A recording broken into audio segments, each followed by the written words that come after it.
Yo, what's going on? Welcome back to another episode of WrestlePurists Worldwide, hosted by myself, Joe, Ibu, and Manny. We're going to be talking little Cody Rhodes, Vince McMahon not allegedly being at Smackdown or Raw tonight. We're going to talk. What else have we got to talk about? A few injury updates and stuff like that. But first, like, subscribe, super chat, all that good stuff. Always appreciated. But first, see how everyone's doing. Manny, you look like you're concentrating on something. Muted, brother. You're muted. Oh, what the? Unmute you. Okay, I've unmuted you, brother. Okay, Manny, how you doing? I'm trying to find like the Sakura Genesis page on New Japan World, and they made it very hard for me to find it. Did they? Yeah, I don't know if it was hard to find. I'm trying to find the event, but every time I look for it, it says a press conference. All right, so you do that. You do that. Ibu, I know you've literally just walked through your door, sat down, ready to do business. How you doing? For the love of the game, man. Man. I'm okay. Had a decent little day. You know what I mean? Chugging along with this Ramadan, fasting every day and all that. But I'm doing okay. My day got 10% better when I found out that a Miz match was canceled tonight. Yeah, other than that, I'm excited to kind of get into, the latest news and happenings. If you missed the Thursday show, feel free to super chat with any questions of whatever it is you have regarding news and rumors, because there's a lot happening in wrestling right now, and I'm hearing from every side regarding all this stuff. So, I'm happy to chat with everybody on the Worldwide show. Yeah, man, good stuff. Hulbert, the veteran, what's good? Been a long week. Quiet week. It feels like I haven't spoken to you guys for a very long time, legitimately. Yeah, man, it's been interesting. It's nice in a weird way. We often talk about when we're done on these shows how our favorite ones are these ones where it's kind of we don't really have much to talk about, and we let the chat kind of guide things. It feels like one of those weeks. Last week was certainly not one of those weeks. We had a lot to get into, and it's good to kind of get back in this form. And it certainly is an interesting time. So I'm good. Always happy to be here. Monty, how are you? I'm not too bad. It was a bit of a crazy week last week. Like this time last week, the WWE Endeavor deal was announced. Vince is landing at Raw about an hour from now. Mm-hmm. Yeah, man. Everyone was panicking on Twitter. There was an all-time bad Raw. It was a crazy Monday, and obviously that spiraled off into even more of a crazy week. So yeah, man. But a quiet weekend in terms of like news, I guess. But we'll start off with the start of the weekend. Vince McMahon was not at Raw. I'm sure a lot of people was not at Smackdown. My bad. What he's going up? Bro.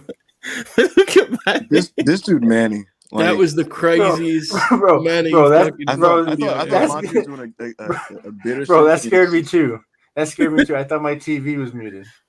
This man Manny, man, he turns his camera on and continues to just carry on with his day during Worldwide. Bro, it's what he does. It's crazy. Honestly, I have a lot of experience with Manny playing audio he doesn't intend to play on live on the air. That was the most extreme outing yet. That was incredible, man. That could get potentially dangerous.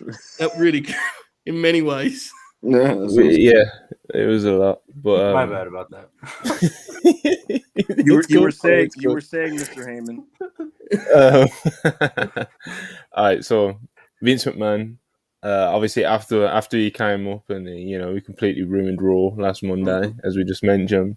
A lot of people were kind of panicking and worrying about whether or not he'll go to SmackDown, because the idea was that he was already in LA for Raw, so it was kind of I'll fuck it, I'll just show up and he done what Vince does, Whereas a lot of people were worrying about, like, if he travels to Portland and does SmackDown as well, we're fucked. It's over.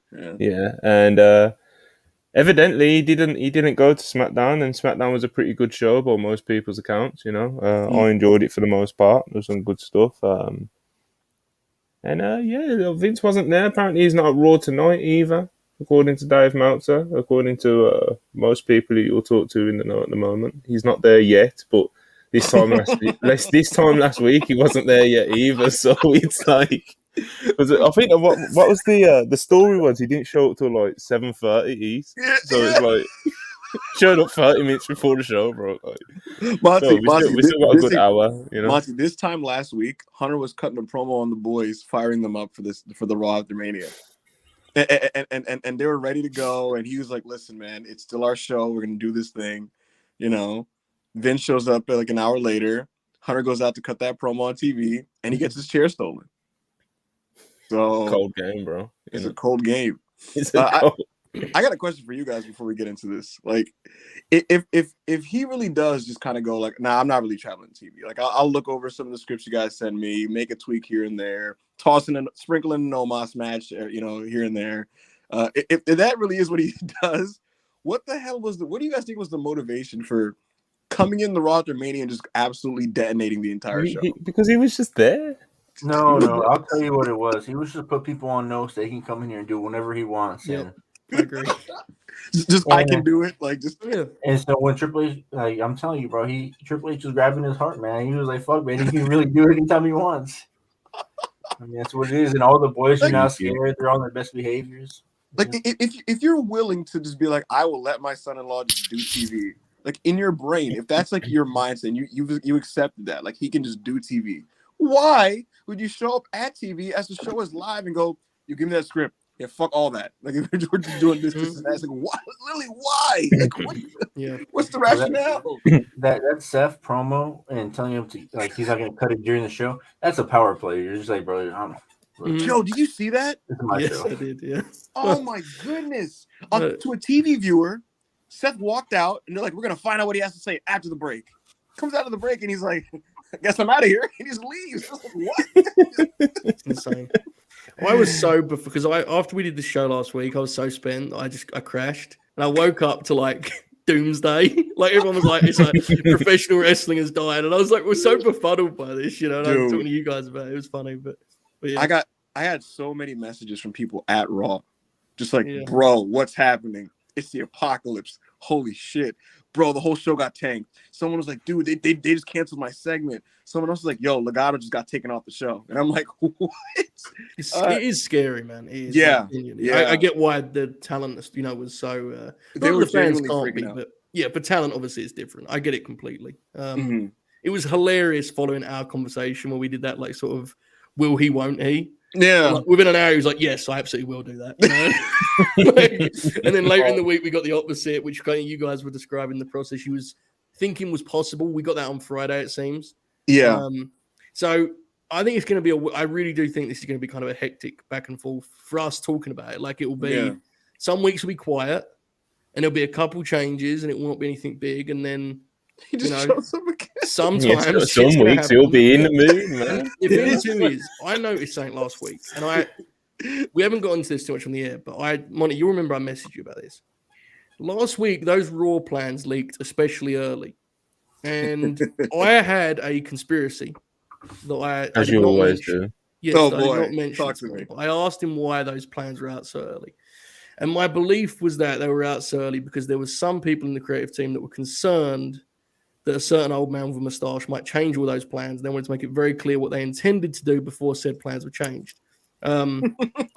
Then I noticed that the Smackdown plans were not just leaked, they were posted to WWE.com on Thursday. As soon as their meeting closed, they were like, "Get that shit on .com. Get out there now. We're advertising." I was just going to tell you that, like, for those that don't know publicly, if you notice, for those on social media, we knew the whole Smackdown lineup Thursday morning. Yeah. And literally it's because they finished their creative meeting and within like 40 minutes, it was on social media, which was just really funny to me. Like, it was so hysterical. It was like the extreme version of what I felt they did on Monday. You know, like, let's just post it, make it official. You know what I think it is? You know what I think it is, Joe? I almost feel like they want to publicly tell the public, "Hey, if this is what you don't see on TV, you know whose fault it is." Exactly. You know what I mean? Like, and that's going to be an ongoing thing, I think. You know, it won't be done formally, but I do think the people that are surrounding Triple H will get word out there when necessary that this got changed, this got fucked with, you know, and that's going to be a constant dynamic. I don't think that's going to change anytime soon, you know, so that'll be something to watch, I guess. So I got some backstage notes on this whole situation. Legado del Fantasma were scheduled to have an angle with Bad Bunny on Monday, and Bad Bunny was going to formally join the LWO. and there was going to be a big angle with LWO and Judgment Day, and among the things that Vince completely scrapped was just Santos and his guys' involvement in the segment. Like, he just completely took them out of the show. There are going to be 2 women's triple threat matches to determine a new contender for Bianca's championship. I forgot the second match, but the first match was going to be Io, Raquel, and Candice in a 3-way. And the other one was going to include Dakota Kai, I believe Piper Niven, and somebody else. And Vince saw those 2 3-ways and just said, fuck that. And he just completely took them off the show and changed it to a women's tag. There's a couple other things. Seth Rollins' segment was just completely scrapped. Omos was added too, right? Omos versus Elias was added. Omos was not prepared to. That's there's a lot of cliches with Vince, bro. A lot of them, you know. And we all have this as wrestling fans. We all have like this idea of who Vince is in our heads, and we all do the voice. And he's crazy, bro. But him showing up to Raw and the first thing he does is booking Omos versus Elias is like that's an all-time Vince moment, you know. You know why it's all-time, Monty? Also. It's very clear that like there's a good chance he doesn't know a lot of these people on the roster right now, you know, and like it for him in his brain, it's like, all right, Omos versus who could eat a pin?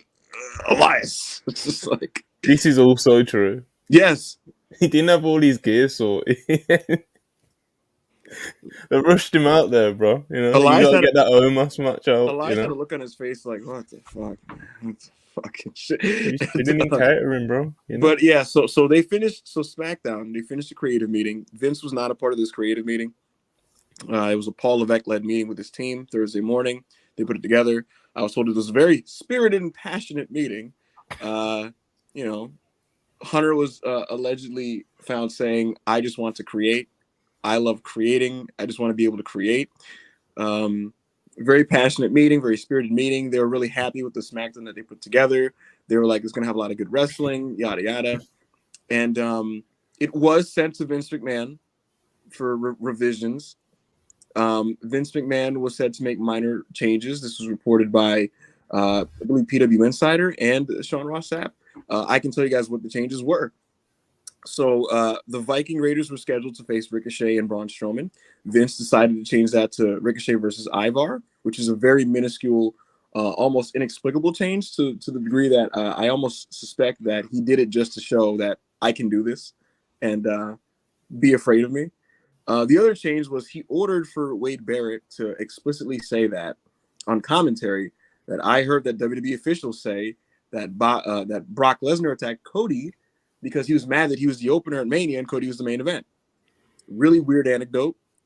People in WWE didn't know why this was excited, you know.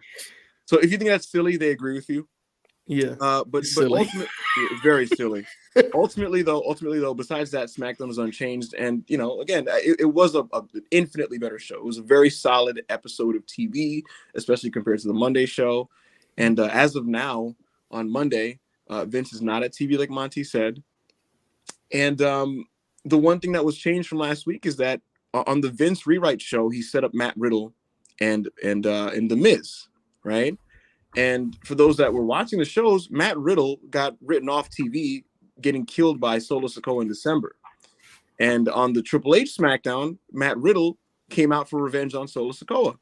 And now, what a coincidence, on the show that Vince is not at on Monday, Triple H said, fuck this Miz Riddle match. We're not doing that.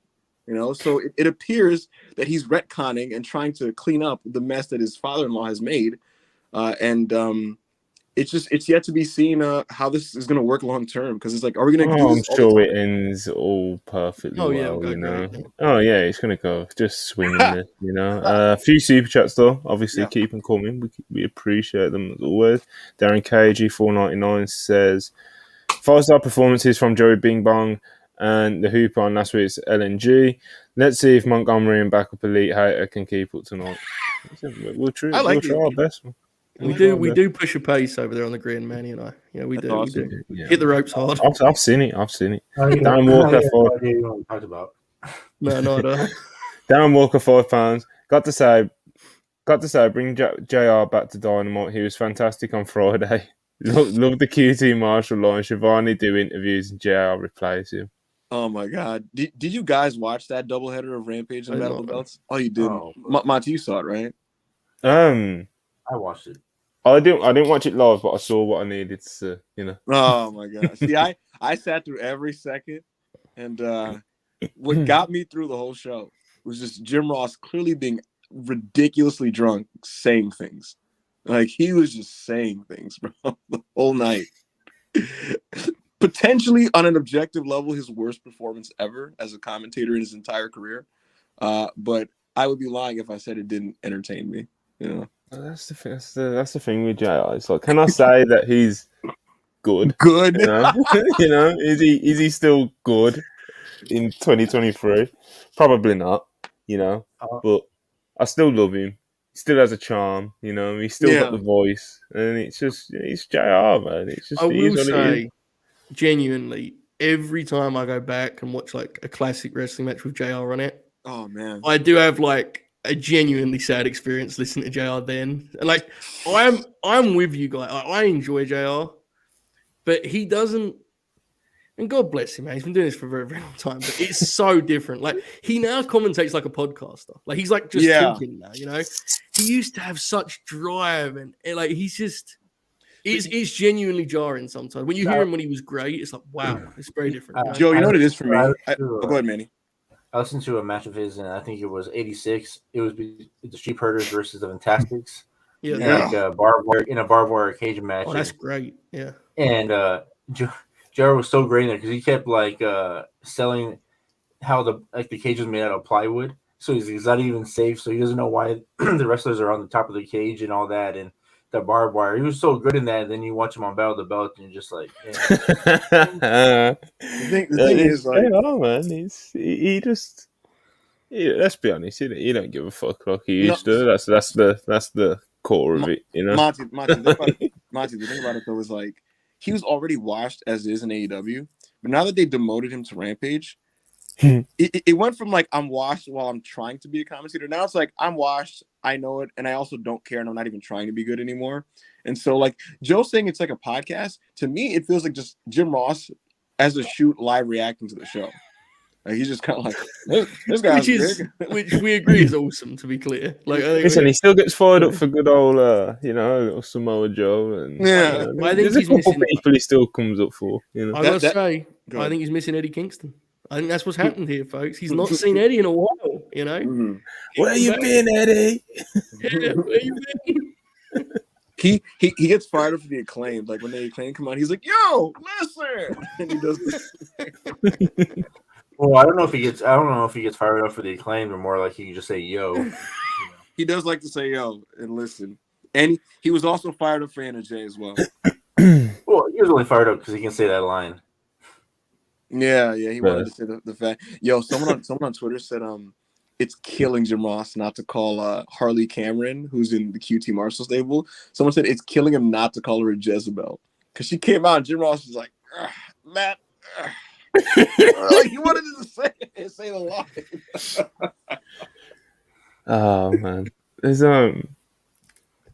I don't know, man. When he's fired up, he still pops, man. Like legitimately, there's still something to it. And like I said, it's the iconic voice for me above a lot of things. So I love JR, bro. If they want him on Dynamite, I'll take him. I'll take him back, But I say all this self-aware enough to know that he's not good. Just to prove the theory of that, see if Taz hates Tony Schiavone or not. Let's just switch him with JR, and let's see like how he reacts with JR throughout the whole show. That's what I want to see. I will say this, to be honest. And I was saying this to our very own P Parker of a Dumb Guy Live yesterday on Twitter. Even though JR is not good, but I got to be honest with you. Most English commentators in wrestling right now are not particularly good for different reasons, but I'm not into a lot of the commentators that we have today outside of Ring of Honor. It's weird, current Dynamite lineup. He's like, I like all of them individually, but I don't think they make a particularly good team at all. Right. The way because Taz and Excalibur have their thing, right? Which is like bleeding over onto TV, and Tony, who is funny in his own right, but Tony always feels like the spare part, and like. Their shtick is strange in that. Like Manny just made the joke, but it is like it is odd sometimes the way Taz and Tony go back and forth. If you listen, like if you listen to Taz and Excalibur, they sound like a podcast, and like we're just watching two guys watch wrestling, and they just happen to be talking over it. And that's why I feel like sometimes with Dynamite, there's like not really anything like to it, and I don't know. It's whatever. I usually watch it muted anyway. So yeah, I'm not a fan of the Dynamite team, to be honest. But I don't think there's any good team, Monty, like in wrestling, in English. No, Ring of Honor, bro. Ian and Caprice are like legitimately like. I think they're excellent. Like, I don't think they're just good or decent. Like, I think they're excellent. When you throw Nigel into it, bro. Yeah, that's a good team. Yeah, that's a fucking team right there, mate. That's a good team. That's a good team.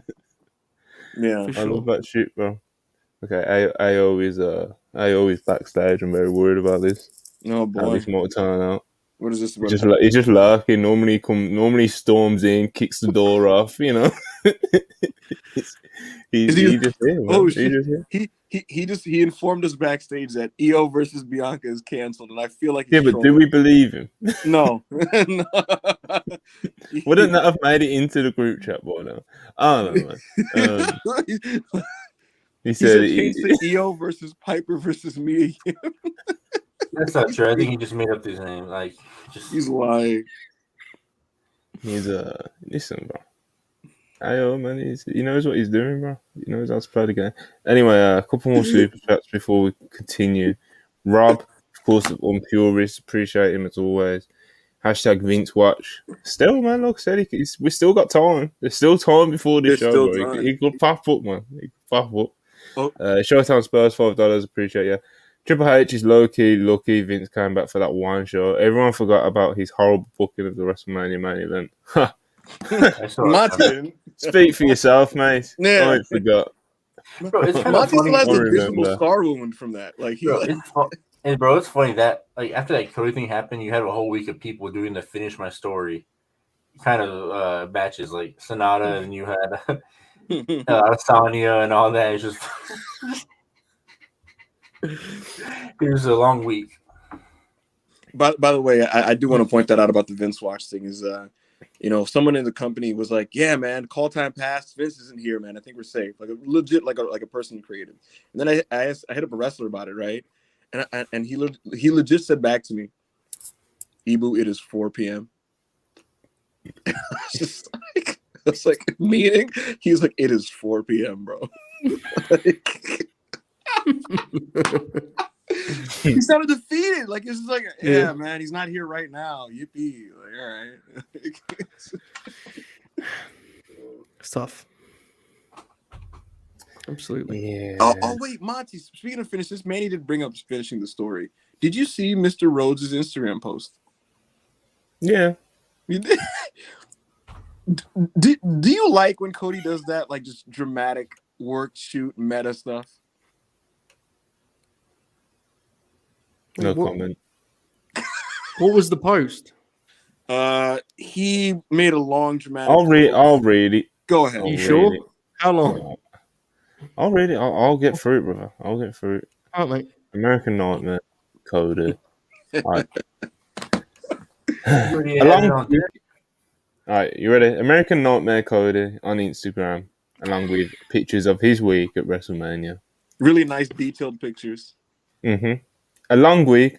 I know last Sunday was not the result I'd hoped for, and I know many fans were disappointed as well. I make no excuses, I lost. I'd be remiss if I didn't tell you how much I enjoyed the ride until Sunday night, and furthermore Monday night. I would like to thank Brandy Rhodes, WWE, the City of LA, Matt Rolfe, Brad Kolowich Jr., a couple more acts, Triple H, the McMahon family, Bruce Conrad, Kevin Dunn, Ryan W., Ryan C. Mustache, Chad Bryant, a bunch of names, John Cena. Nick Khan. John Cena. Make-A-Wish America for allowing me the honor to induct 15 wishes into the Circle of Champions, and many more names I may be forgetting. In addition, Nick Khan for taking care of my family through the festivities. Lastly, the almost 200k fans who attended the weekend overall. Unwavering and motivating. I want to be your champion. This Monday, I hope to speak about my future with WWE and what may be next for me at USA Network.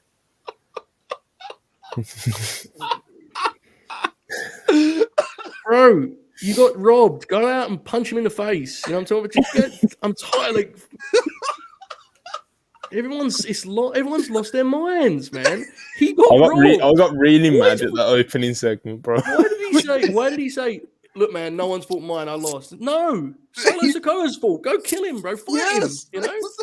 Bro, Joe, if it was 92 and Rick Rude fucked Sting out of a title match, you know what Sting's gonna do on the next TV? He's gonna interrupt an interview segment, rip the mic out of Tony Schiavone's hand, and be like, Rick Rude, next time I see you, I'm gonna kick your ass. Woo!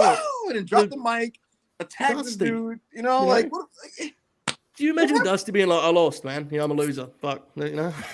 No, that's never his fault, you know. That's you talk about honor, and you know, there's no honor amongst thieves. You know? He would, if I was writing, I would have him say literally like, for every remaining waking moment of your life, Solo Sikoa, I'm gonna fucking make your life miserable. Yeah. I'm gonna try to kill you. And Roman Reigns, when I see you again, I'm taking that belt. I'm gonna die trying. Like it's that simple, you know. That's why I love Eddie Kingston, because that's how Eddie Kingston would move. You know what I mean? Yeah. But so that was funny. But also, Monty, it was a thing on Twitter that day that the Codyverse is back, and I have some backstage insight on this. Oh no, Cody doing his. Cody does have a broad creative plan. I've just opened my Instagram and AO is the first thing I've seen. Yeah, so wait, what? Bro, hey man, WrestlePurists worldwide, man. We're making it to the other socials. Yeah, man. Unpurist to the world. Absolutely. Shout out to Unpurists every Friday, man. But Cody's essentially going to be like booking himself for the spring, and that'll go great, I'm sure. Oh yeah. That'll go swimming. He's even self-admitted that, though, you know. That's not what you should be doing. But, and it's starting with him addressing his future tonight. Oh no, man! I don't know. I'm not buying it ever. Check your sources. Here's if you want to know the actual technical details of what happens, I'll reveal it to the public because no one's reported this. Cody was at the last 2 Smackdown creative meetings before Mania. Joe's laughing. Did he not suggest winning? What's up? Did he not ask if he could win the match at Mania instead? I don't fucking know. Sitting there putting together fucking Viking Raider matches rather than trying to win the main event at WrestleMania. So he didn't do that. They said he was just mostly listening, and Hunter wanted him there to just learn about the process. You know, he just wanted him there in the room. I don't know. Cody didn't say much outside of what was his stuff. He didn't really say much of anything, but he was just listening and being there. Nobody will admit to me when Cody was told about the result of this match. Nobody will tell me. I've been asked. I've asked like 5 times. He was told on the day, bro. You think so? Otherwise would say, but no. Sean Rossap thinks he got told the day of the show. Yeah, so do I. And it'll come out 10 years from now, and you know. Look, man, if I showed up to fucking meetings and watch you put together Madcap Moss matches and you didn't put the belt on me, I'd have to walk out, man. I don't fucking do it. That's outrageous. He went to Smackdown creative, bro. What do they want from the man? I knew Roman was winning when I saw some of the interviews he was doing, and I said, "This guy's way too calm and too cool to be in the promo." Like, he knows he's winning. He has no care in the world. Like, he's not even like, bro. Like when Ariel asked him about the match, he was just like, that was pretty slick, yeah. That man skipped media all week, and it was just he just sat there like this day before his match, like in like a tracksuit, and he's just like, yeah, man, everybody wants my deal, man. Everyone wants my dates. Like, come on, man. He's too casual. To answer you, Monty, here's how it works. Cody walks in, he says what he wants to do, right? Hunter usually is pretty liberal when it comes to these things. With wrestlers he respects, he just gives them what they want to do, within reason. Obviously, within reason. You know, you can't be like, I want to pull my dick out on Raw. You know, but now with Vince, I don't know how that's gonna work. You know what I mean? Like, because it has to filter through 2 bosses. You know. There you go. Sean Rossap just tweeted that we're told Vince McMahon isn't at Raw today, but there were a lot of travel issues this morning that caused a lot of changes to the show. We'll have a rundown on FoxSelect.com as soon as we can. No, they just Vince did it. I will say, if Cody is booking this Brock feud, he could get himself in a lot of trouble because Cody's take on wrestling monsters is they beat the fuck out of him and eventually like hulks up and pins them. And if you run that too close, the people are just gonna start cheering Brock, bro. People like Brock, you know, like you ain't feuding with a go Bronson Reed. Yeah, Bronson Reed. Like if you just let Brock be an animal and kill you every week while you like look sad about it, people feel a certain way about that. Like they like Brock. So bro, if you listen to last week's show, this is the first time I watched a Cody clip on Raw. It was him getting beat up by Brock, and there was people booing him, and I just sat on my couch on my bed, up in my fist. Listen, I want to clarify this to the people that didn't see. I will say this, and I'm not saying that this is going to happen every week if you keep doing this, but when Brock did beat him down, right, the fans were surprised, and even though Brock beatdowns are exhilarating, there was like a feeling in the arena of like, damn, like why did you do that to Cody? Right. And he was booed. Generally speaking, he was booed. You know, does that mean is that going to sustain? You know, are you going to start getting the one more time chance when he gets F5? You know, over a couple of weeks, it's a slippery slope. You know, it is a slippery slope. I didn't. So here's the before I go any further. I only saw the clip of the angle afterwards. So maybe there was set up I missed, and so. But logically, I think it'd be helpful if they had a good explanation for why Brock would do that because he fucking hates the bloodline, right? Like they've screwed him so many times.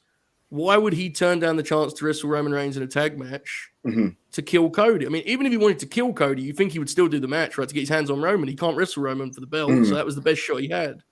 Again, maybe I'm jumping the gun here. Maybe they'll have a great explanation for it. But from the outside looking in, it kind of was, I was confused by I guess the point is he's just Brock and he does what he wants, right? I guess, is it? I think what they're going to end up doing is it's going to be based on Heyman cutting a deal with him. Okay. That's fair enough, I guess. There's enough history there you can kind of look through that. That's fair enough. We'll see. It'll be interesting. Yes. It's not perfect. Pylon's $2 says, is Cody getting squashed? Paul Brock. Appreciate the super chat. No, but if it was up to Cody, probably. Yeah, that's what I think the match will probably be awesome, by the way. I'm absolutely into watching the match itself. I have concerns about the way it'll be presented, but just in a vacuum, I think it's going to be tremendous. Absolutely. Well, when it happened, I jokingly sent Vader and Sting into the group chat in Hebrew within like 12 seconds. I was posting it on the timeline. I saw Manny. What did you quote to with Manny? It's unpatriotic to compare Cody and Sting. Yeah. I mean, they're not even the same. Like, Sting's fucking awesome, bro. I mean, I don't know. You can't compare them. Mansan 84 199. Appreciate you. Odds on Trump and or Masvidal showing up on WWE. Jorge Masvidal will be on AEW Dynamite within 3 months. I don't know, man. He was relevant there look, he had a great fighting career, but now, is he really that relevant now at all? Well, Joe, have you seen those payouts that he's paying for the game bred fight? Bro, I saw that. I'd like to know where that money's coming from. There you go. He's gonna, after one or two more shows, he's gonna be like, man, there's no money coming in. Hooper, I saw that Roy Jones Jr. made like $700,000 for fighting Anthony Pettis, and I said, someone needs to investigate this. There's something going on over there. So Anthony Pettis made $800. It was quite the deal. But I don't know. I mean, I'm not got a good read on that. But he's obviously, he's retired from fighting. But I don't know if his relevance is such that it's worth exploring him in wrestling. To be honest, he's also beat up, right? I mean, he said he's retired. Like, he's done physically. I don't know if he can do much. So, well, I know he was talking about retiring because he just said that he just didn't really have the drive for it anymore. Yeah, so, I could tell. No, he said he was just like, I ain't got it no more, bro. Like, yeah, he was really just okay. So he brought it up on Rogan, I think a month before. Said, who knows if I'm gonna keep fighting. And then I thought that was kind of weird that you would bring it up like a month before a fight, and then if you listen to his week-long prep, like usually throughout the week, he was just like, I have breaking news. I was told that Bianca versus Io is canceled. The reason why is because Io couldn't make it to TV because of flight issues. And she will be replaced by Piper Niven, and they will do Bianca versus Piper Niven on Raw tonight. Yeah, that's all right. The last time they got in the ring together it was a good right time. match, but yeah, it's unfortunate, but whatever. Yep.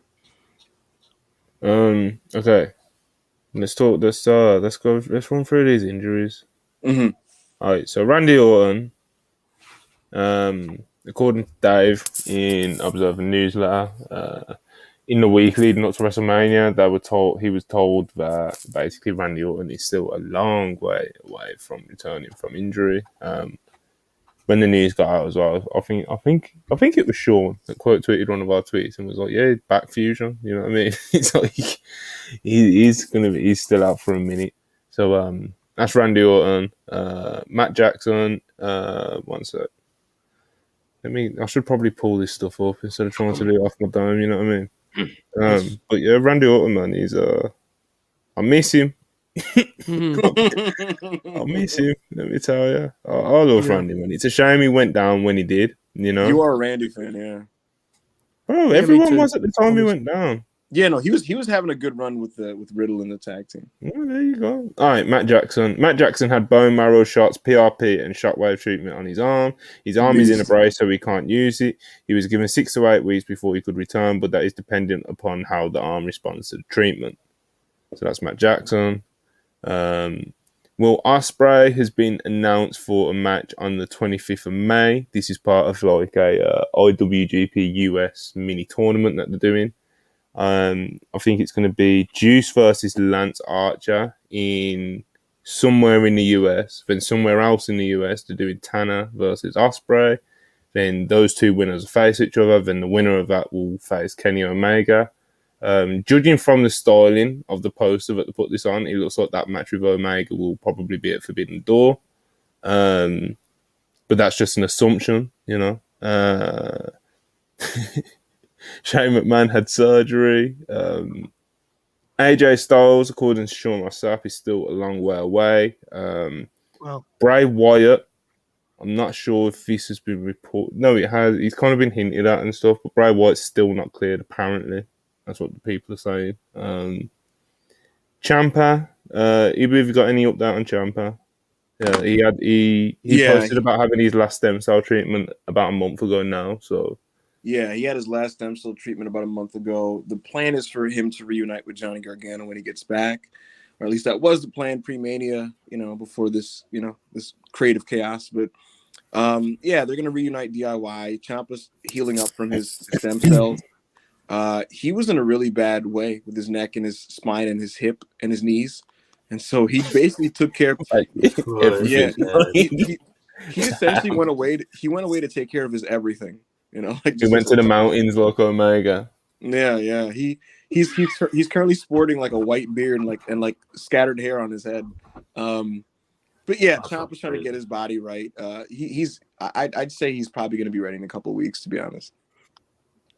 In terms of Ospreay, do you think there's a chance that, because I think it's fair to assume that's the Forbidden Door match, right? Ospreay and Omega. Yes. Do you think there's a chance to do the rubber match at Wembley?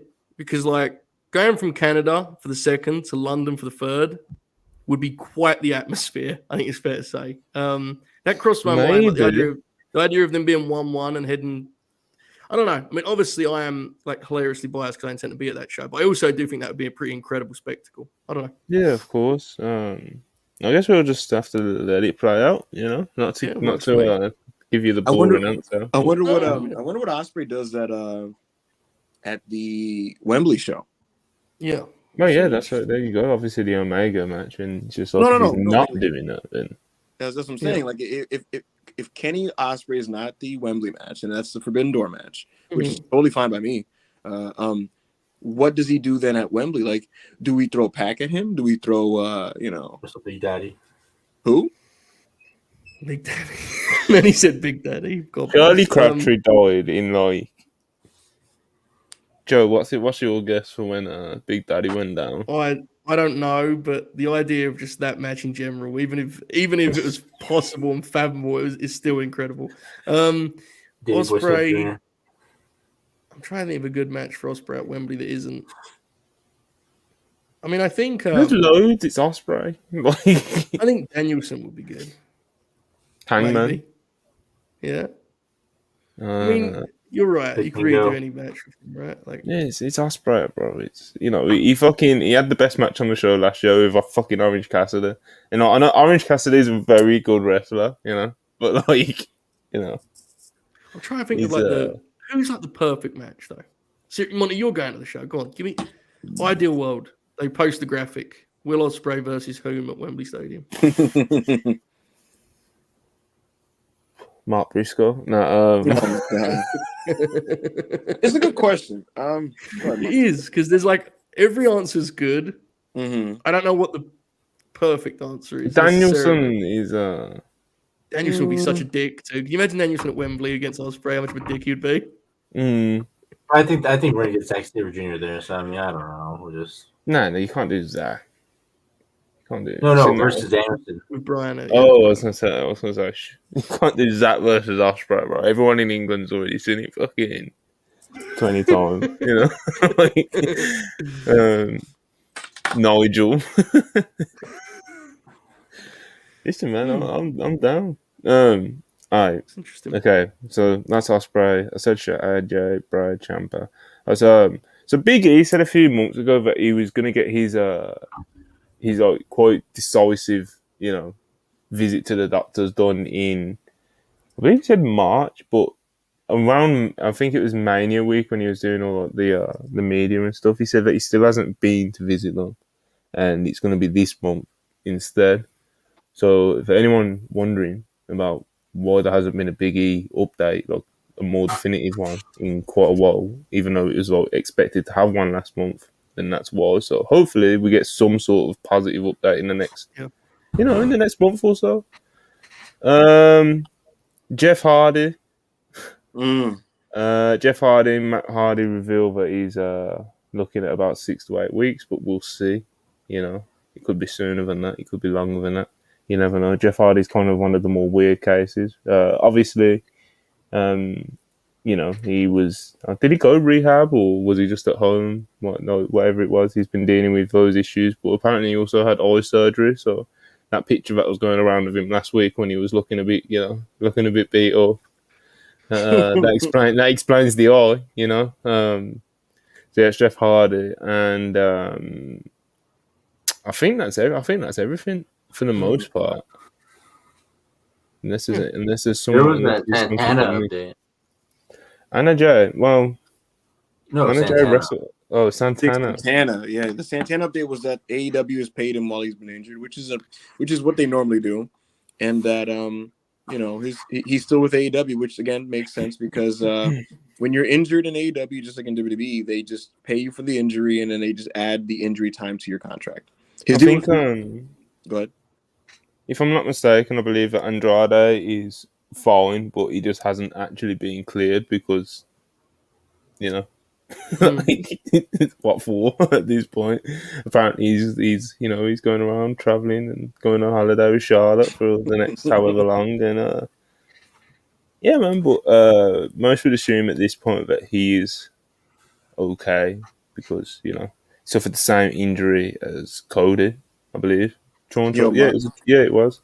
No, but it was a partial. It was a partial thing. Yeah, so he's got to be, Bro, I asked somebody about Andrade. I said, bro, there's a lot of discrepancy over when his contract's ending. He's saying it's ending soon. I think Sean or someone else was like, he has like another year or two. And I asked like a wrestler in AEW, and he legit was like, it doesn't matter because Tony's done with him. It doesn't matter because it matters from when he's free to go somewhere else. Yeah, yeah, so it does matter. That's the thing. So if he's not going to wrestle for TK, there's a certain level of star power where people never forget, and I will certainly not forget of what Andrade's capable of, but he really needs to get himself back in the game when he's healthy because you get forgotten quick. Like genuinely, he's a great talent, but he's not over enough with the people that fill the seats to just be gone for 2 years and become a free agent. You know what I mean? Like that's a long time. Joe, a good example of this is I think he's a sensational wrestler personally, right? Me too. But to your point, look at how people talk about him.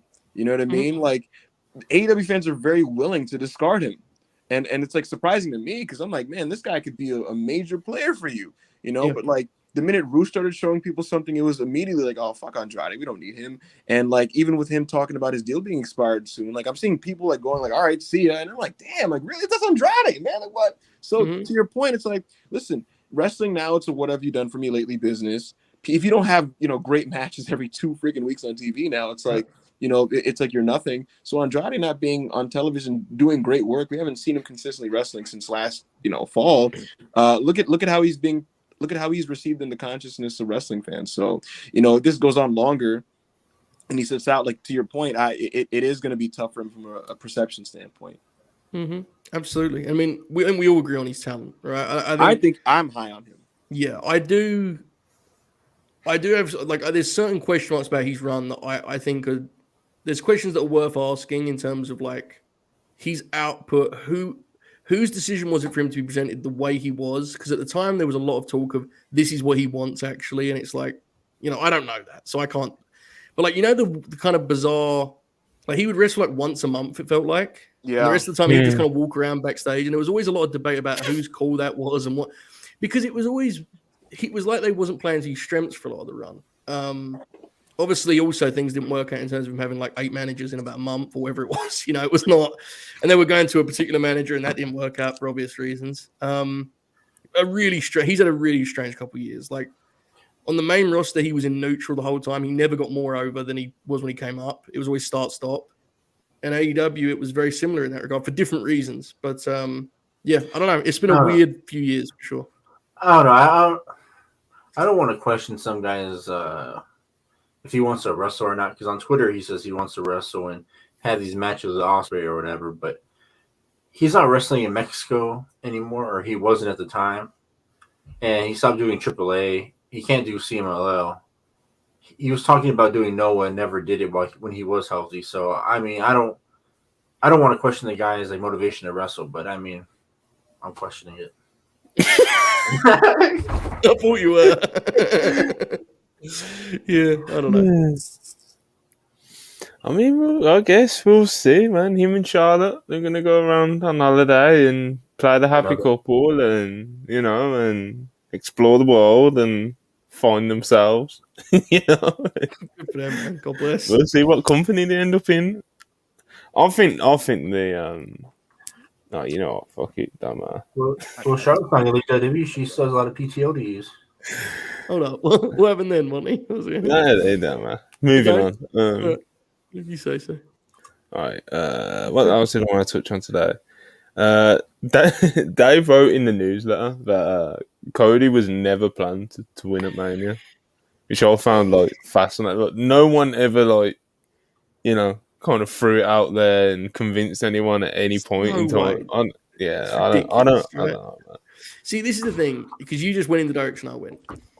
If that means in the literal sense that was never the penciled in decision, but we both took it as like, so no one even asked, like no one even was like, hey guys, what if Cody wins? Like, I don't know, man. I mean, Triple H certainly, historically, he does lean heel in a major way as a booker, right? I mean, like he always would. He loves them.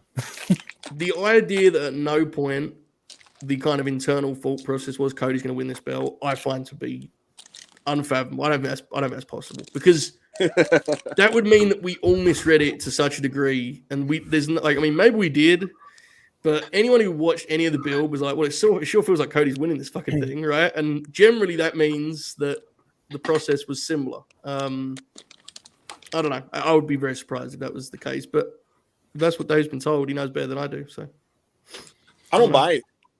Yeah. That's it. I just don't buy it. You just don't buy it. The only thing I could say to it is that I missed an injury off Eddie Kingston. Oh yeah, Eddie Kingston's been pulled off the New Japan show, and Gabriel Kidd now is instead going to wrestle Orange Cassidy.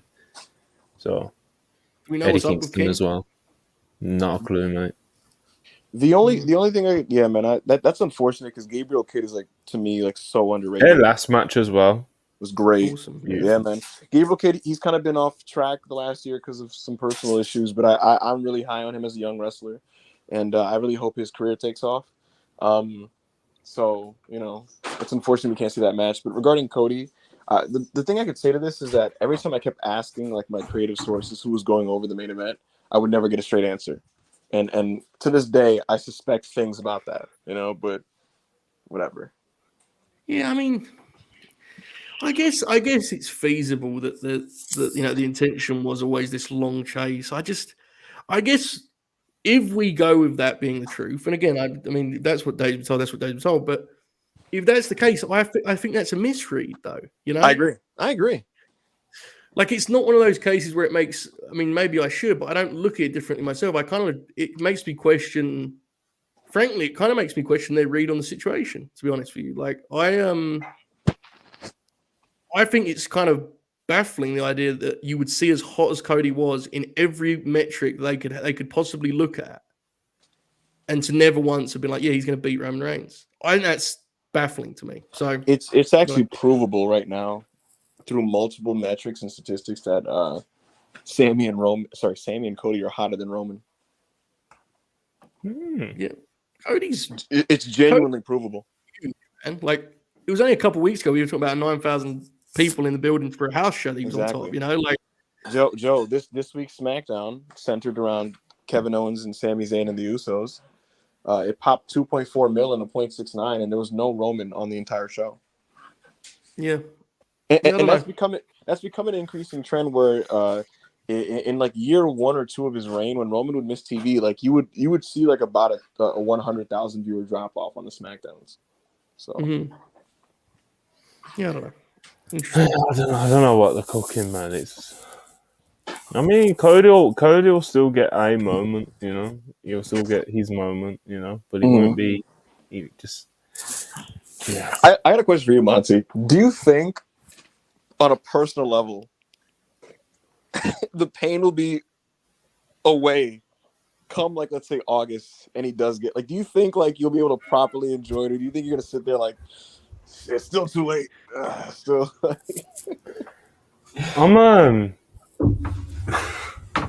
I think you've probably been able to pick this up on the time we spoke about wrestling, but like I'm big on like timing, and stuff.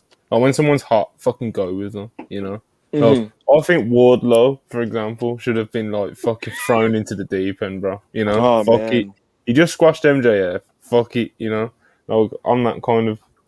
I think MJF, when he went away, like he fucked his stuff up, and he's now kind of like his total reign don't feel like the way it should have been.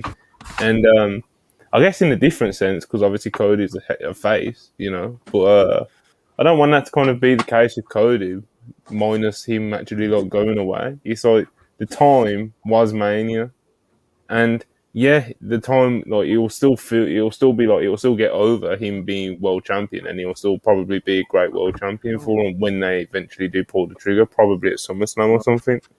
But it just it might be someone else's time by then. You never know. It's like now with AEW, like I strongly think like Kenny should be like the top guy, because it's just.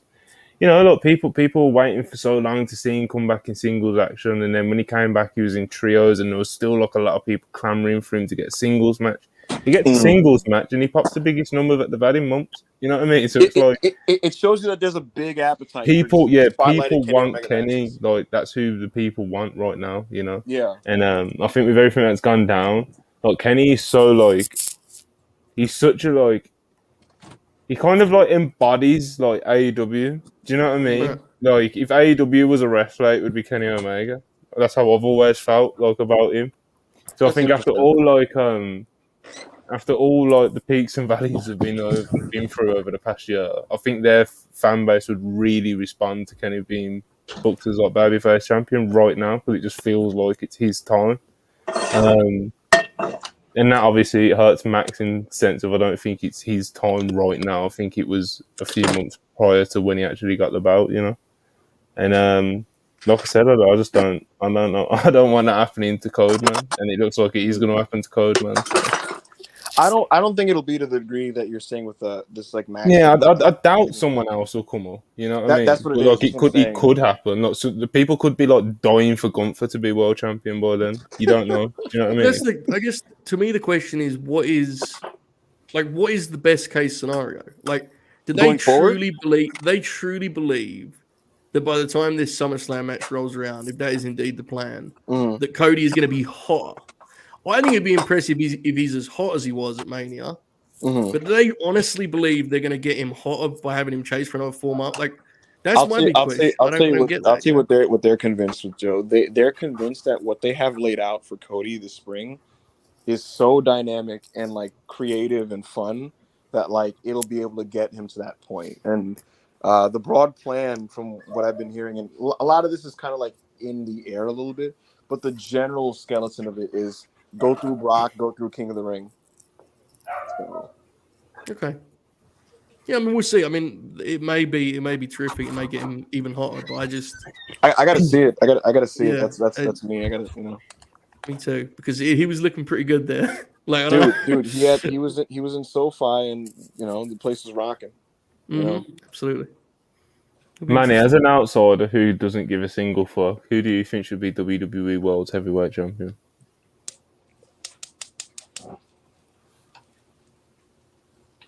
Kind of want to see Roman break the record. Yeah, he'll break that. He breaks the record before SummerSlam, doesn't he? Yeah, he beats Pedro Morales, right, for the 1,000. Pedro Morales is like 1,200. So like, I thought when you said record, my mind just went to 1,000 days automatically. Yeah. No, I swear it wasn't Pedro, because I know by the time SummerSlam comes, he passes Pedro Morales' day, right? That's what it is. Or... Yes. If he gets to SummerSlam, he passes 1,000 and he passes Pedro, I believe. He'd have to get to like, I think, Survivor Series to pass like, I think Hogan, like Hogan's big run. Yeah, the first one. And then he has to go to, if he wants to beat Bruno Sammartino, he has to go to 2028. Yes. I think it's like SummerSlam 2028 or something like that. Or like that year, around that date. Unbelievable. It genuinely, if part of the decision legitimately was the 1,000-day things, they are fucking buffoons for that. I'm sorry. If you think you can heat Cody up and you have this idea of a chase, I think it's dumb, but good luck. I'll see what they do with it. If the decision was getting made and someone brought up, "Hey guys, he turns to 1,000 days in a couple of months," like, you've lost your mind. Like, that is absolutely not relevant in the actual conversation of who should be the world champion, right? Like, it to me, it's like commentary fodder during an entrance. You know what I mean? Like, it's like I'm not like who? No one really can. Like, what difference does it really make in the perception of Roman in this run? You know what I mean? Like, that's like just chasing meaningless stats. I'm not into that. I got a weird, like, now I'm thinking about it, like, it's not really about Cody. It's more like, it's kind of weird now. I'm like thinking about some of these records. Some of these guys have Morales, Hogan, and like they had these Bruno for 1,000 days or 2,000, 3,000. It's like, were people bored at the time? Or like, were they tired of seeing these dudes like hold the belt? Like, what do you do when you see somebody hold the belt for like 11 years? 11 years. You're just like, to answer you, Manny. Someone else asked this question pretty silly. Like, to me, it's a bit of a silly question, to be honest, because it's like people didn't watch wrestling like that, Manny, in 1967. Like, you just go to Madison Square Garden every month and just like, "Oh, is the guy still champ?" Yeah, it's just you were over based on how successful you were. Floyd did Floyd. Ask yourself, Manny, how do you feel about Floyd Mayweather? Yeah, that genuinely is like the better comparison. I think the difference between that is like, well, I mean, there's like multiple belts like for boxing, so it's just like you don't feel like belts for wrestling. That is a closer comp, though, honestly, than like Roman. Yeah, like genuinely, they're looked at so differently. I get what you mean, Manny, but it was just viewed very, very differently. Manny, people weren't writing to newspapers like, "I'm sick of Bruno being booked so strong." Like. They're probably like watching this as a shoot, like, man, who's gonna finally take him down? Like, yes, bruh. $1. Appreciate you very much. Keep the super chats coming. Always appreciated. Monty, I didn't mean to say to you, you missed Mavs fan had a super chat about the Adesanya knockout. It was when you was going through the injuries, mate. Which, as you seek that out, Manny, I know you want to do a little bit of MMA talk. Ron Wild, So I do want to say, like an hour ago, I just saw the clip right now. Like send it to me. It's Chael Sonnen was on the MMA Hour, and he broke the news of let me see. I don't want to butcher his name, even though I'm going to butcher it. I don't want to butcher his name, even though I'm going to butcher it. So, It was good. Shemeva. Yeah. Did I say it right? He's gonna fight Paulo Costa in Abu Dhabi on October 21st. And it was funny because Chael Sonnen broke the news, and I don't think he meant to break it, so he kept going on with his like a minute speech or whatever. And then Ariel was like, "Yo, did you just break that fight news?" And he said, "Break what news?" And he told him the fight he broke, and he says, "Well, they didn't tell me not to say it. Well, now it's out there, but." Tremendous. So, anyways, they go into the pay-per-view. It was awesome. I mean, I haven't been able to watch a lot of UFC and all that, even though it's like one of my first favorite sports and all that. I couldn't watch it for the last year because of my old job. Now that I can watch it regularly every month, it's been awesome to get into. And this pay-per-view was no exception. The main event was just phenomenal. I mean, like the opening round between Piera and Adesanya. The kicks, it was just high level striking all around, and then the way that Adesanya was able to play possum to Pierre in the cage, and then just hit him with that combo to knock him out was just phenomenal. And you just don't see much endings to that kind of stuff in like sports that often, and when you do, it's just like electrifying. I couldn't sleep after that knockout, and then when Adesanya said he didn't want to fight him again. I don't blame him because I wouldn't want to do it either. Dude's a killer, and I wouldn't risk it after that. I mean, yeah, I think they should run it back, man. Like I know. There's a lot of talk of Pereira moving up, and of course that makes a lot of sense. He's a big dude, But Adesanya's he's 1-3 against him, bro. It's tough for me to be like, all right, that story's done, That's the other thing. He's middleweight. He's cleared it out pretty much. Like there's really not. It's not like there's a really compelling fight waiting for him. I'd happily watch him run it back. I mean, to Manny's point, that was a very cinematic conclusion. The whole thing has been incredibly cinematic. The whole story is like ridiculous, right? Like it's one of the most insane combat sports tales I can recall. Like him following him to MMA and beating him in the 5th round that way was one of the more dramatic finishes, and this was something else. I mean, we were talking a little before we went on the air, but I thought Adesanya had a good first round. But you could obviously the low kicks were a factor in the last fight, and they were becoming a massive factor in this one, which makes me want to see the next another fight even more. It did feel like Ibu used the word before we went live here of trending a certain way. It did feel that way. So, but an incredible finish, genuinely a finish that people will remember forever, which you don't get to say too often. And the thing that was so awesome about that the ending was you never saw that version of Adesanya when he was champ. He was like that on the come up where he was just knocking people out and all that. And then I get it. Once you're a champ, John Jones did it, Mayweather did it, where you just go you want to show how great you are defensively.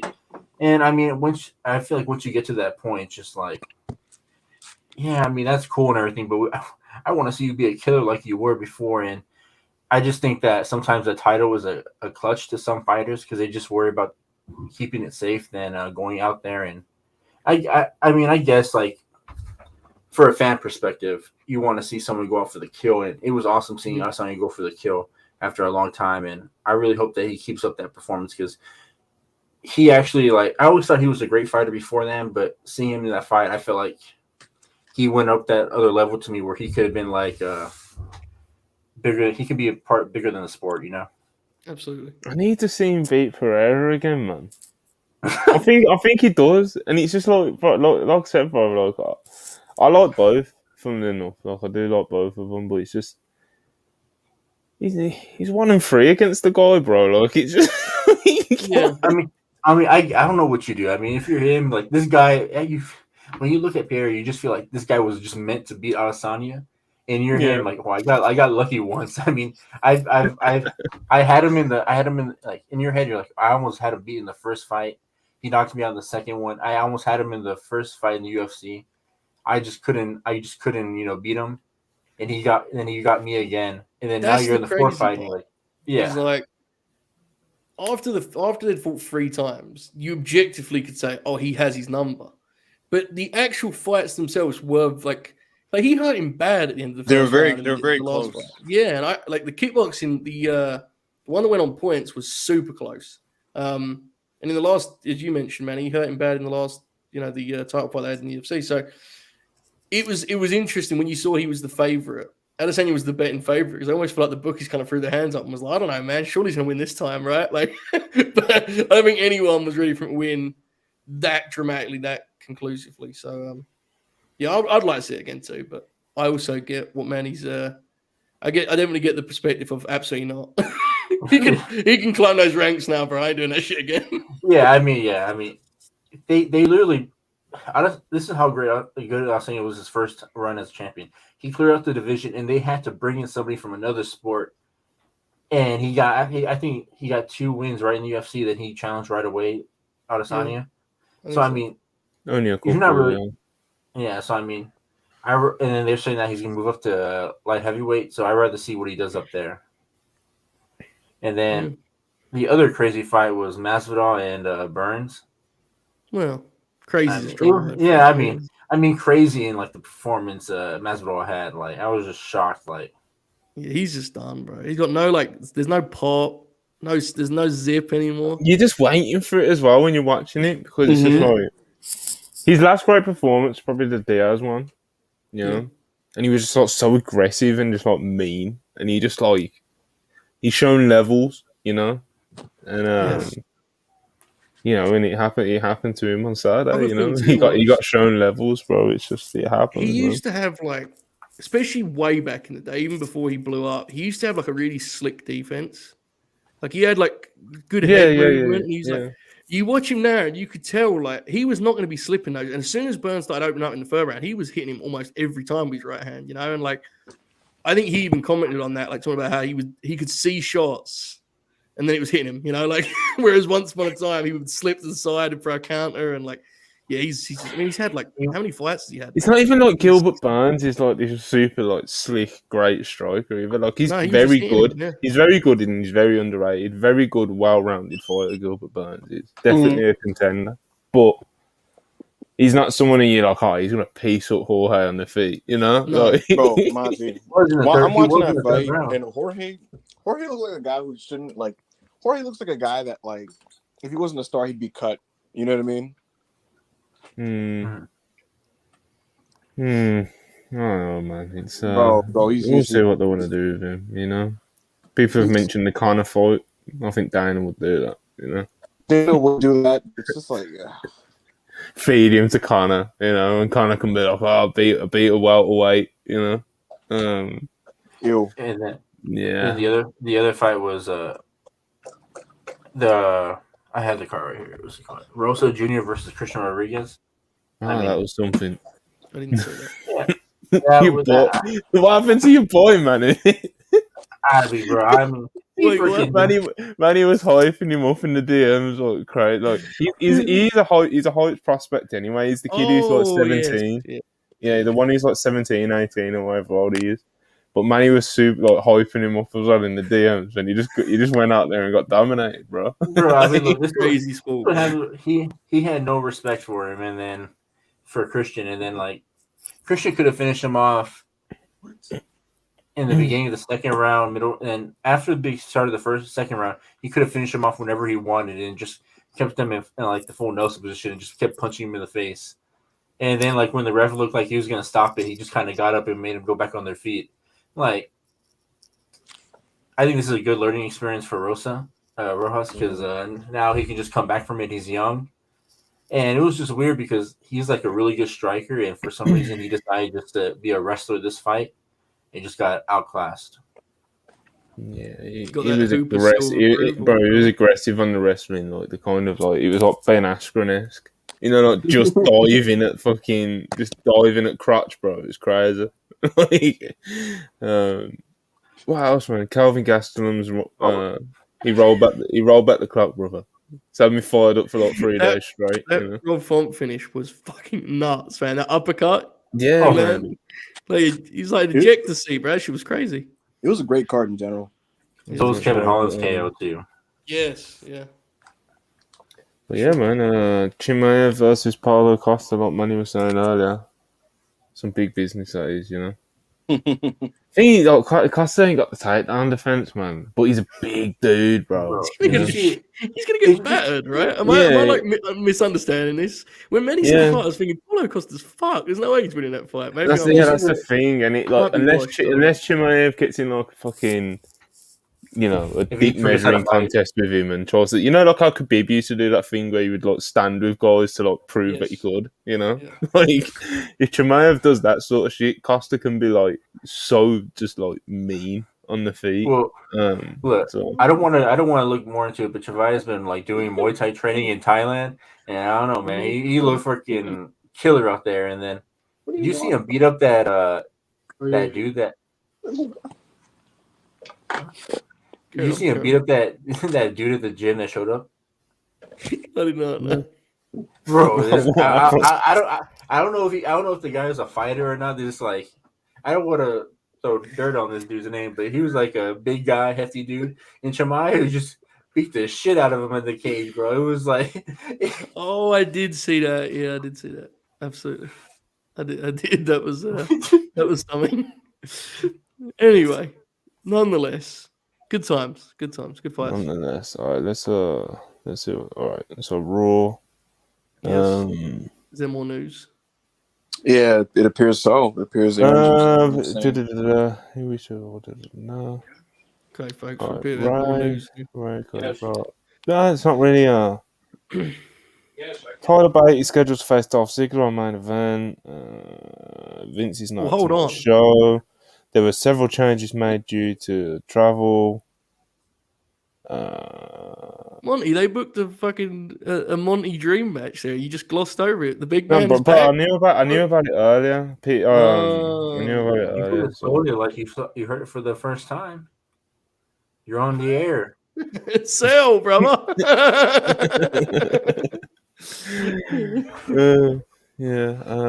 You see that Eric Young update earlier?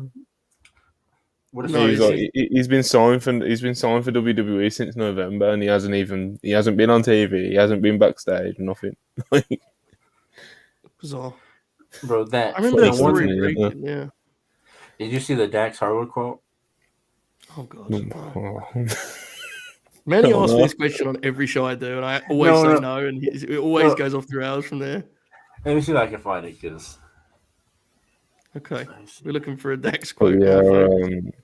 Sean saying 50% of the Raw roster still hasn't arrived. No, piggybacking on Sean Rossup's initial report here regarding tonight's show, this is from Andrew's area, and 50% of the Raw roster has still not arrived to Seattle due to travel issues, and there have been major rewrites for Monday Night Raw this evening. Well, that's Vince cancelling flights. Find a way to blame Vince. All right, we've got a few super chats. I don't know where he's gone. He's disconnected or got a phone call or some bullshit. But Ben Dixon, $5. Appreciate you very much. He says, the problem is Vince is looming. Vince could turn off at the pay-per-view, but Cody's supposed to finally beat Brock and say Brock wins.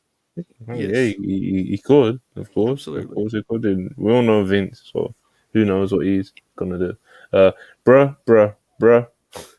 $5, appreciate you. Do you think Jamie and Mercedes could main event Wembley? No. Mercedes is a very big deal, though.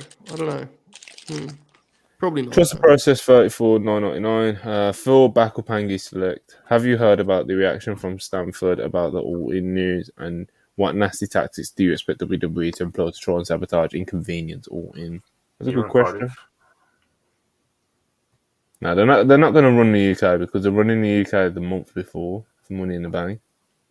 So they might do something. They might do something to disrupt the pay-per-view, but it hasn't been announced that it's going to be a pay-per-view. So it feels like it's going to end up on that, because they need 100 years of Warner Bros. Part of it too, which is interesting, right? It feels like, yeah, but go on, you answer the question, mate. Yeah, thank you for the super chat. To answer you, I actually don't know what their reaction is to the All In news. Actually, I didn't hear anything about that. They kind of what know. are we paying you for? I mean, I still get some good stuff. I just checked Twitter just now because my StreamYard crashed and it had 10 unopened messages, and I was just like, oh my god, what's happening? And I didn't even get to see any of them. Actually, got one of them. One of them was EO just arrived. My god, Yeah, that's tough. yeah. Mm-hmm. Circling back, so they didn't announce Piper, did they? That was just like That was a report. Yeah. So they've probably if EO's got there just now, get your boots on, go. You know, you got 13 minutes. You know, just get ready, just put the gear on, and yeah, man, fuck it. Yeah, Show what's going on. This is WWE. You know, that's super indie right there. It's like, oh, you're here, all right, let's just do it. You know, I'm intrigued.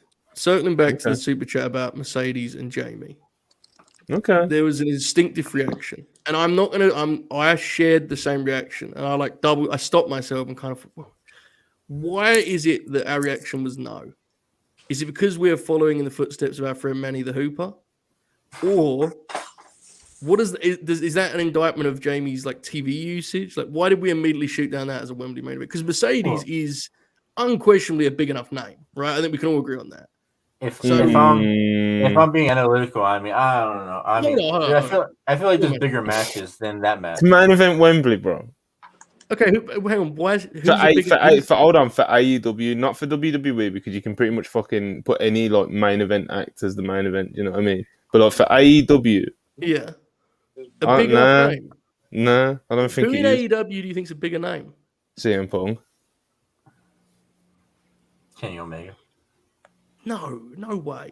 I love Kenny. He's not a bigger name than her. She's a very big star, man. Yeah, but the match that Omega will have more appeal to that fan base. Do you know what I'm trying to say? So I don't disagree with that, but I'm saying big enough name. I feel like Mercedes is. Yeah, but who's the dance partner? I that's a fair question. That's why I said, I'm not sure about if Jamie's TV usage is such that you could main event because it doesn't. I think the only person that you can. Jamie's so over. I mean, I think she's like to the AEW crowd. Jamie is to the AEW crowd. Jamie is it, but I don't think a lot of AEW fans will find that. I think that they'll just find more of like Kenny Omega matches. Maybe the possibility of Kenny versus Okada 5 like that. To me, is just like you put that one on the event. I wouldn't do Okada either, to be honest. But. Don't get me wrong. I think that Kenny can absolutely main event the show. I'm just saying, I don't think the right way of framing it would be he's a bigger star. I agree with you, Monty. He has a lot more like main event dance partners because of the way the promotion operates. It's just an interesting one. Like I think it tells us that about kind of the way that even though the division's made some positive steps, it's more about the way the division is framed in general. I think that we immediately was like, no. Does that make sense? Like that was what was more interesting to me than the actual debate itself. The fuck is he doing, bro? Does he not have any self-awareness? Like mute his mic when he's fucking around and shit. Anyway, yeah, man, I do get what you're saying. It's like Mercedes, like okay, like if you're gonna list like the biggest names in the business, like she's very high on that list, But it's just kind of there's a difference between like being a big name and being like having the appeal to people wanting to buy tickets to go see you headline a stadium show. I think the AEW fan base would probably, especially in the UK, would probably respond better to Ospreay main eventing. Really, I think you're underestimating Mercedes a little bit here as a star. No, I mean I think they'll go crazy for Will Ospreay. I've seen Ospreay work some shows. There weren't many people out in England, man. And I don't mean that as a slight on him, but like I don't know. No, but this is different. This is he's only going to main event if it would be against Omega. So let me tell you this, Joe. Who do you think would sell more tickets, CM Punk or Mercedes? I'm not going to push back on the Punk thing. Like when Ibu said Punk, I was like, that's fair enough. Punk, I'll say this. Or Brian Danielson. Punk is the only person that I think could main event Wembley where it doesn't really matter that much who he faces, as long as it's like someone like where it makes sense, like whether that's like a Danielson, whether that's a Moxley, whether that's Omega, of course, whether that like someone who within that sphere of top star. CM Punk's the only person who I could safely just be like, yeah, we're good with him main event in Wembley. Do you know what I mean? What about these two other names, Moxley or Danielson? I mean, I don't want to. Danielson Omega probably could. No, for sure it could. I think in terms of box office, I think Punk's the only guy who I look at the way that I personally think Mercedes could be. Joe, let me say this. I actually think that Mercedes is a Wembley level main eventer. The thing is, the question is, who is the person that is on the opposite end of that to make that like? Who in the whole entire business? Never mind AEW. Becky. The top women's stars in WWE. Do you know what I mean? With Sasha, to be honest with you. Yeah, I think for WWE, but I think AEW is just like a different ballgame. Do you know what I mean? Maybe, I don't know. Because it's like WWE, if WWE is coming to do a stage, if WWE booked Wembley, it's going to sell out regardless of fucking who's on the card anyway. So it's like the same with like what they do with Manias now. You can put Sasha and Bianca as the main event, or Charlotte and Rhea, even though they didn't do it, or like Charlotte and Rhea as the main event, and it's not going to affect your bottom line like whatsoever. Do you know what I mean? So you can do that, but when it's AEW, it's different because it matters who's fucking main event in that show, bro. You know. I do think you could, if you promote it a certain way, which I know is splitting hairs, and we're going to go off in a different direction. I think Jamie and Mercedes is a massive match. And I think I don't disagree. I don't disagree. Yeah. And I think if you got Jamie in front of the right people too, like she could actually become a genuine star here. When I say here, I mean Britain, folks. My apologies. But, I don't know. Is you mind if I take this like in a different direction real quick? How do you guys feel that people really want to see Kenny main event this show instead of MJF the champ? Well, I think that speaks to what Monty was saying earlier about Kenny being the world's champion. You know, and let me be clear, if Kenny is the main event at Wembley, you're not going to hear one complaint from me or anyone else. Right? It's funny, isn't it? You never hear about MJF main event in Forbidden Door or Wembley. Yeah, always, like, I think this is really interesting that all the big shows that are coming up, whether it be Forbidden Door, All In, All Out, everybody wants Kenny Omega to be the main event in all these shows. Kenny Omega versus Ospreay, for example, for Forbidden Door. People are talking about. I saw people talking about they want to see Kenny Omega versus Punk in the main event, Team FTR versus the Elite, Kenny Omega versus Kota Ibushi. It's all these big matches with Kenny Omega, and to me, I find this really interesting when AEW's at its hottest. Tony Khan has the belt on MJF when everybody wants to see Kenny Omega be the champ of this promotion when they feel like they have the hottest angle in the company right now. I will say, I do think that says more about Kenny than it does MJF, though. Like, I don't even think that's. I know you feel a certain way, Monty. I get it. It's not MJF, it's the timing. I get it. And we've crossed that bridge. But what I'm saying is, to me, that's not so much an indictment of MJF so much as it tells you what people think of Kenny Omega and the way they see him and his kind of big match stature. Like, he's the guy you immediately look at when it's like, who's going to main event this stadium show? You look in Kenny's direction because that's his domain. That's what he does better than almost anyone else in the world ever. So I think it's more a credit to him than it is a critique of Max. But it's definitely a real thing for sure. As if Kenny's dead ass main event in Wembley, bro. We're gonna see. I don't know. But he is, I know. Let's be honest. Yeah. If he ain't, something's gone wrong. You know, you got fucking MJF versus fucking Adam Cole. No.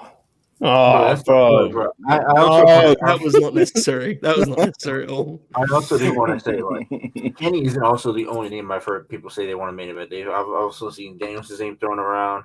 I've seen Mox's. I've seen Okada's, and I've also seen Ospreay's, which is funny. Why did you have to put that in my head, bro? That's disgusting. Wait, what? Adam Cole and Max is the Wembley main event? Yeah. That's fucking horrible, bro. You know when you hear something, you're just like, ugh.